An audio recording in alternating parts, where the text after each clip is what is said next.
கர்த்தருடைய பரிசுத்த நாமம் மகிமைப்படுவதாக. உயிர்த்தெழுந்து வல்லமுள்ள இயேசு கிறிஸ்துவின் நாமத்தினால இந்த கால பொழுதில் உங்களை சந்திப்பதை குறித்து நான் மிகுந்த மகிழ்ச்சி அடைகிறேன். அன்பான தேவ ஜனங்களே, இந்த நாளிலே கர்த்தர் நமக்கு கொடுத்திருக்கிற இறை வார்த்தையானது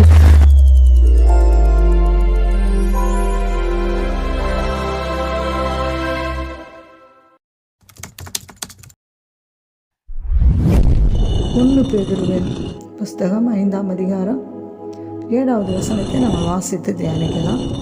அவர் உங்களை விசாரிக்கிறவரானபடியால் உங்கள் கவலைகள் எல்லாம் அவர் மேலே வைத்து விடுங்க.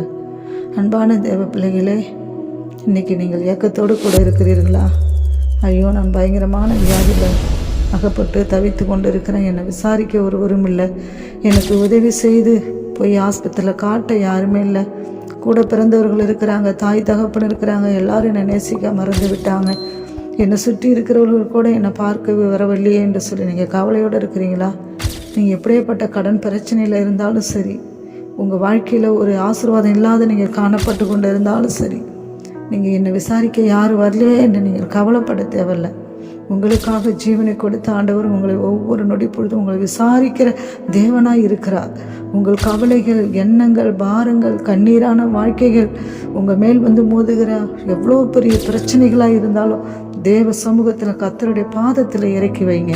கர்த்தர் எல்லா காரியத்திலிருந்து உங்களை விடுவிக்கிற ஆண்டவர், உங்களை விசாரிக்கிறவர், எல்லா பிரச்சனைக்கும் உங்களுக்கு ஒரு முடிவு கொடுக்கிற தேவனாய் நின்று கொண்டு இருக்கிறார். தேவ பிள்ளைகளே, உங்களுக்காக தான் அவர் எல்லாவற்றையும், கஷ்டங்களையும், கண்ணீரையும், துன்பமான வாழ்க்கையை எல்லாவற்றையும் அவர் சிலுவையில் சுமந்து இருக்கிறார். நீங்கள் சுகமாய் வாழும்படியா தேவ பிள்ளைகளே, நீங்கள் எதை குறித்து கலங்க தேவையில்லை.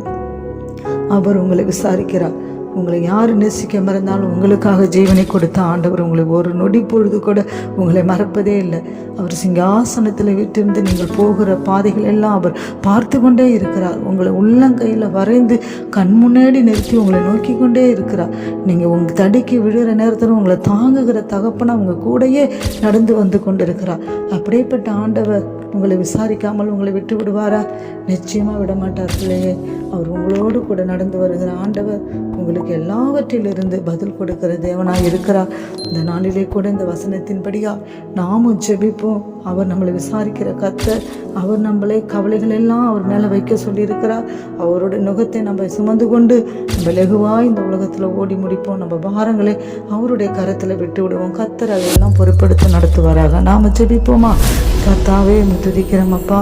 இந்த நாளில் கூட இந்த வசனத்தை கேட்குற ஒவ்வொரு பிள்ளைகளுடைய வாழ்க்கையிலும் நீர் ஆசீர்வதிங்கப்பா. நீங்கள் கூட இருந்து நடத்துங்க ஆவியானவரே. உங்களுடைய பரிசுத்த கரத்தில் ஒப்பு கொடுக்குறோம்.